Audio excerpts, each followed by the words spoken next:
Herzlich willkommen in der Klemmbausteinwelt. Dass es Weihnachten wird, lässt sich mittlerweile überhaupt nicht mehr abstreiten. Wir werden in den Geschäften mit weihnachtlichen Zeugs, Spekulatius, Lebkuchen und was weiß ich nicht was bombardiert. Und von Lego gibt es ein neues Set, was zu Weihnachten passt, und das möchte ich heute gerne vorstellen.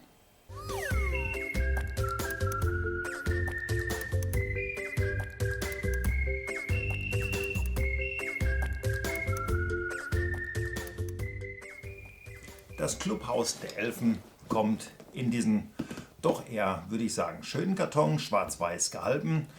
Es ist ein 18 Plus Bausatz. Bei 18 Plus und Clubhaus, ob das wirklich was Weihnachtliches ist, was hier drin ist, schwamm drüber, wir werden es erfahren.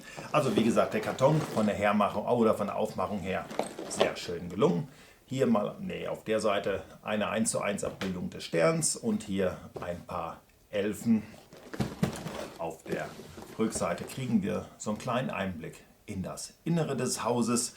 Und es ist, das steht hier auf der Seite, ist auch vermerkt, dass Batterien inklusive sind. Auf dem Bereich hier so ein bisschen bla bla bla und Sicherheitshinweise. Wisst ihr ja, zu tief einatmen sind die verschluckbaren Teile weg. Ein Eingang, ach ja, ist ja Lego. Lego brauchen wir ja kein Messer. Bei Lego hat man hier diese Laschen, die aber meiner Meinung nach dann doch teilweise immer sehr suboptimal funktionieren, weil man sich damit den ganzen Karton ein Stück weit auch kaputt reißt. Mich persönlich stört es nicht sonderlich, weil die Kartons bei mir nicht für die Aufbewahrung, sondern dann doch eher für die Entsorgung gedacht sind. So schön wie sie auch sind, aber neben den ganzen Sets auch noch Kartons sammeln, ist mir dann doch zu anstrengend.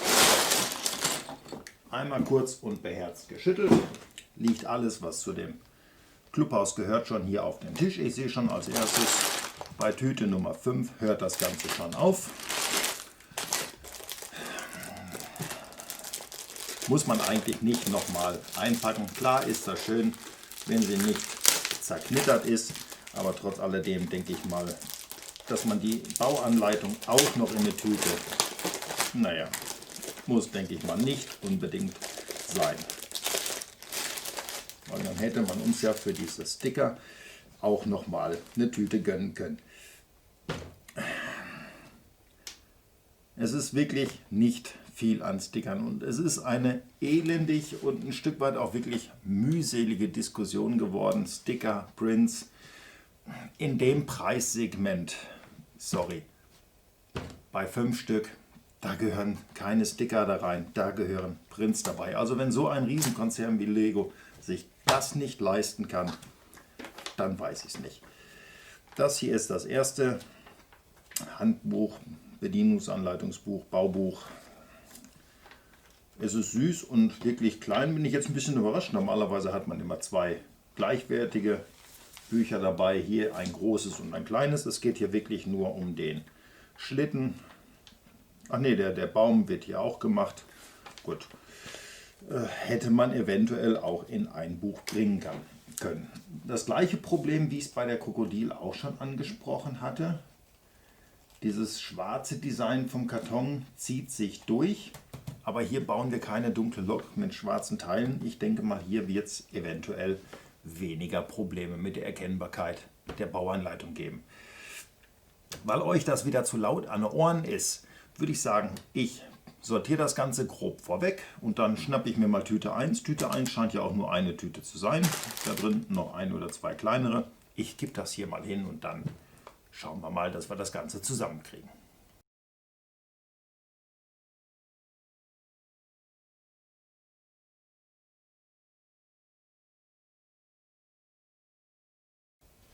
War doch gar nicht schwer.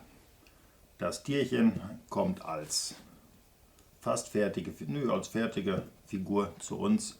Das Geweih, ein Weichgeweih, ist dann doch nicht so stabil. Es ist also wirklich sehr, sehr flexibel aus Gummi gemacht, finde ich völlig in Ordnung.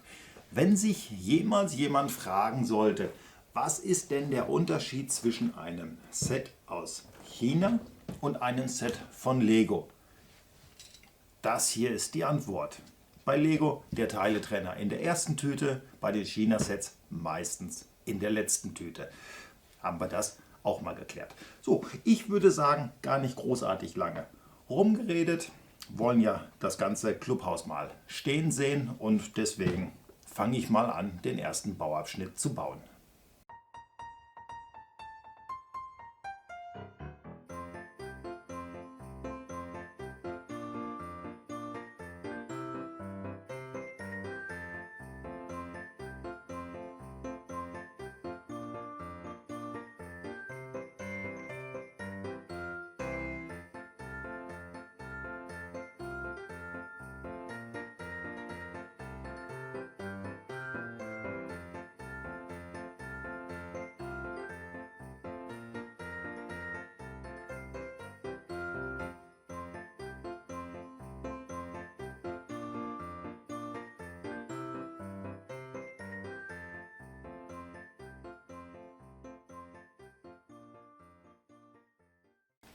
Tüte 1 und somit Heftchen 1 ist schon erledigt. Das war eine ganz kurze Geschichte. Wir haben hier diesen schönen Baum, an dem mich eigentlich nur der weiße Fuß so ein bisschen irritiert und stört.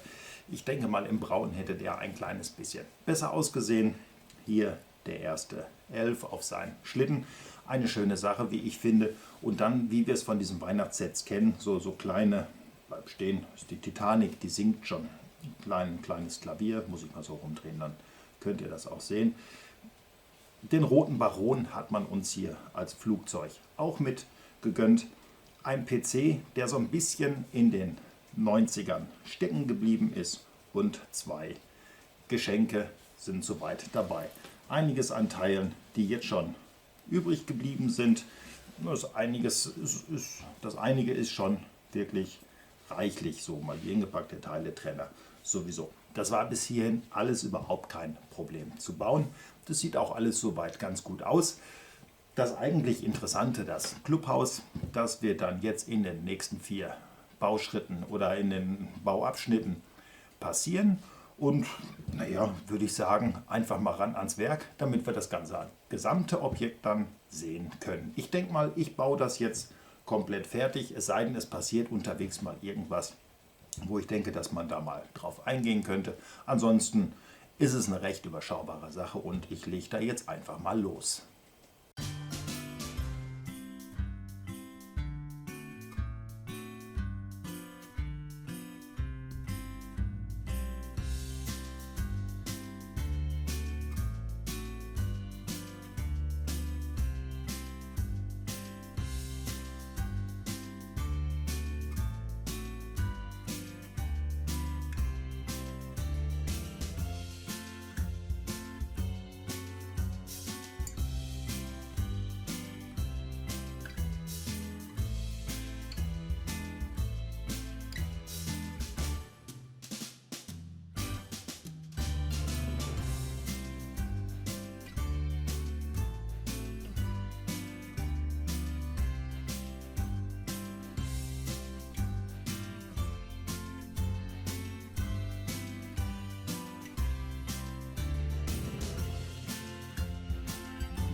...74 Bauschritte bis hierhin und die ersten 3 Tüten sind leer.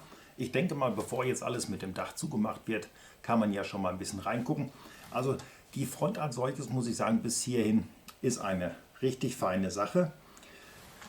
Von hinten können wir hier auch schon mal so einen Blick reinwerfen. Wir haben so ein bisschen Küche und hier eine Lampe. Hier unten ist die Geschenkverpackstation oder wie auch immer man das nennen soll. Und hier auch noch mal so ein kleiner Tisch. Ich vermute mal, das sollen 2 Waffeln. Also die Kaffeetafel ist gedeckt. Es gibt auch ein kleines Spielfeature, und zwar ist hier die Uhr, die steht auf 5 vor 12. Hier ist auch, ich weiß gar nicht, wo er jetzt gerade ist, irgendwo hier, ach hier in dem Bereich ist ein Kalender, der steht auf dem 24.12. Und da es 5 vor 12 ist, kann man die Uhr drehen und die Etagenbetten, ich weiß gar nicht, kann man das sehen? Ja doch, ihr könnt das sehen, kippen nach vorne weg und würden somit jetzt die Elfen aus ihren Betten schütteln, weil es ja halt schon 5 vor 12 ist. Ist ganz witzig gemacht.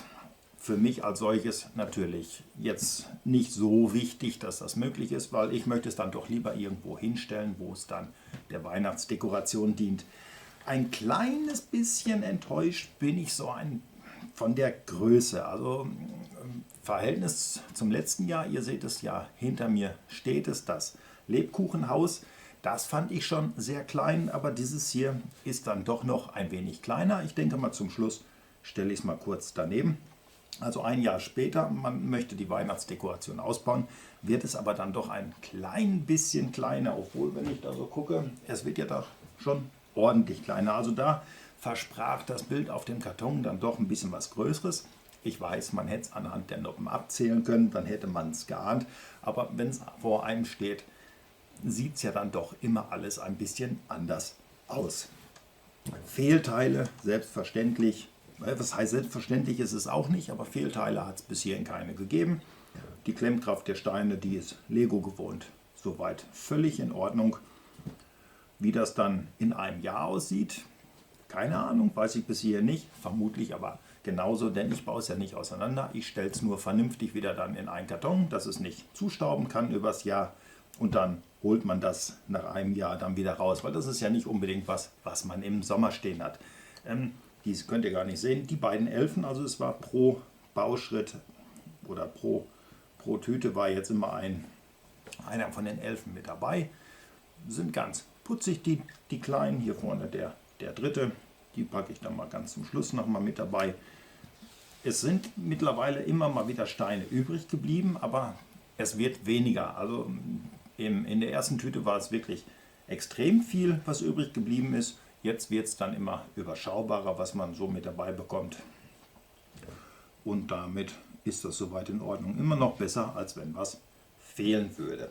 So, mehr kann ich eigentlich nicht sagen. Doch, ich habe ganz vergessen, ich stupse da mal von innen vor. Diese Tür, also ist so eine typische Hobbit-Tür, würde ich sagen. Ein bisschen runder und sie hätte echt was von Herr der Ringe. Ist aber gut gemacht, funktioniert, geht auf uns zu. Habe ich euch doch glatt ein Feature vergessen zu erzählen. Mehr kann ich bis hier jetzt aber wirklich nicht sagen. Ich denke mal, jetzt wird es dann Zeit.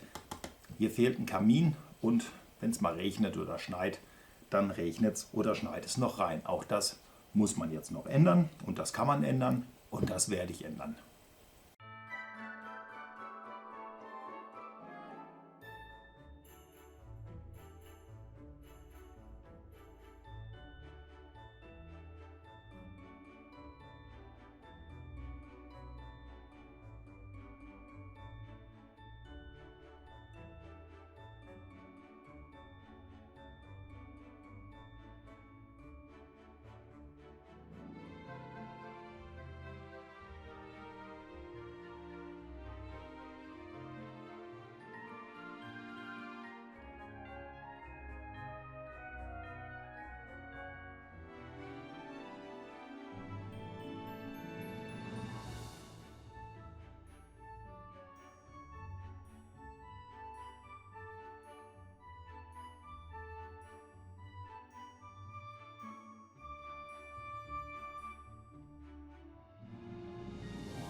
184 Bauschritte. 185 machen wir zusammen. Aber ich wollte euch jetzt soweit nochmal das Ganze präsentieren.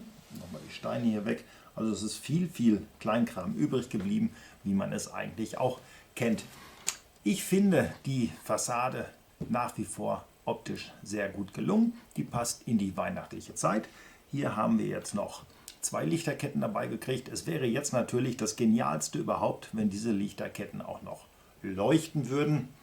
Tun sie nicht. Ist auch völlig in Ordnung so. Ein Bäumchen, nee, hier auf der Seite ist es, ziert dann noch, nee, war doch richtig, da ist das Bäumchen. Ein Bäumchen ziert noch das Ganze. Hier ist noch ein Wegweiser, wo es dann Richtung Nordpol geht und wo es in die Werkstatt geht. Wobei ich eigentlich nicht verstehe, warum Werkstatt. Es ist ja schließlich das Clubhaus, aber ein Clubhaus will getarnt sein. Ich drehe es mal nochmal auf die Seite. Hier haben wir noch ein Fernrohr. Ich denke mal, hier steht dann der Spion und muss aufpassen, wenn Papa Santa kommt, damit dann hier auch weiterhin gearbeitet wird, muss halt einer Schmiere stehen. Auf der anderen Seite haben wir keinen Balkon, finde ich persönlich aber auch nicht sonderlich schlimm. So, hier haben wir dann das Ganze nochmal von innen. Es hat sich nicht wirklich viel geändert. Wir haben nach wie vor dieses Feature. Ich packe die mal rein. Dann seht ihr auch, ob es funktioniert. Und ich sehe es auch. Ich habe das ja auch noch nicht ausprobiert. Ich muss halt nur die ganze Zeit, während ich hier diese Etagenbetten vor mir sehe, muss ich irgendwie an Busfahren denken. Ich weiß nicht warum. Vielleicht geht es dem einen oder anderen genauso wie mir. So, jetzt lege ich mal. Es fällt schon alles raus, ohne dass man den Mechanismus betätigt. Also der hier will noch keinen Mittagsschlaf halten.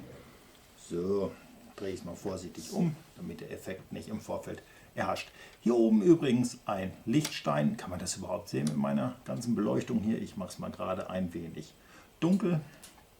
So, da kann man das, denke ich mal, naja, ganz schwach könnt ihr das erkennen, dass hier Beleuchtung drin ist. Jetzt müssen wir mal eben kurz warten, bis meine Kamera jetzt mit so viel Licht wieder klarkommt. So, da ist es dann schon geschehen. Also hier oben drauf drücken, wird es da unten ein wenig hell. Ist jetzt hier nicht wirklich gut zu erkennen. So, wenn man jetzt die Uhr dreht, schwupps, schmeißen wir sie alle aus dem Bett raus. Ist ganz witzig und funktioniert. Werden wir Erwachsenen aber mit Sicherheit nicht machen. Ist natürlich dann herrlich, wenn wir die Kleinen zu Hause haben. Das steht im Regal. Die haben das einmal gefunden. Ich schwöre euch, ihr räumt den ganzen Tag Elfen ins Bett. Weil das muss ausgiebig beansprucht werden. Ansonsten gibt es hierzu eigentlich nicht mehr viel zu sagen. Ich lasse es mal hier so stehen. So, dann kommen wir zu dem Kamin. Den Kamin will ich mal noch nicht zusammenbauen, weil auch der Kamin eine Funktion hat. Hier vorne ist ein Hebel. Ich weiß gar nicht, ich hoffe, ihr könnt das hören. Da hat jetzt was geklackt. Ihr seht aber, dass sich da was bewegt. Und wenn ich dann die Bratpfanne umkippe, et voilà, liegt eine Waffel auf dem, naja, nicht auf dem Tisch, auf dem Boden. Das Ganze können wir 3-mal wiederholen. Dann ist das Ganze leer und muss nachgeladen werden. Das mache ich mal schnell, weil dann muss ich die dann später nicht suchen oder räumen sie aus Versehen mit weg. Ist ganz witzig, es funktioniert und damit ist doch alles in Ordnung. Nun baue ich den Kamin mal schnell noch zusammen. Ein Stiefel am Kamin darf natürlich nicht fehlen. Und dann kommt der Kamin hier vorne dran. Wo kann man hier mal halten? Da kann man mal halten. Rumgeklappt. Und dann ist auch die Rückseite fertig. Fertig das Ganze. Was soll ich noch großartig dazu sagen? Es hat Spaß gemacht, das Ganze zu bauen und wachsen zu sehen. Wobei wachsen in diesem Fall ja wirklich echt relativ ist. Es ist nicht das größte Set, was man haben kann. Aber es ist ein durchaus gelungenes Set. Das will ich überhaupt nicht bestreiten. Also ich finde, es ist sein Geld wert. Apropos Geld wert. Jetzt wieder ein großer Dank an meiner Frau. In letzter Zeit habe ich das, glaube ich, ziemlich oft. Sie mischt sich viel in diesen Kanal ein, habe ich das Gefühl. Nein, Spaß beiseite. Das Ganze ist ein Geschenk meiner Frau. Ich durfte es schon vor Heiligabend auspacken und auch aufbauen und so euch daran teilhaben lassen. So wie letztes Jahr auch das Lebkuchenhaus. Das Lebkuchenhaus hatte ich gesagt, holen wir mal dabei.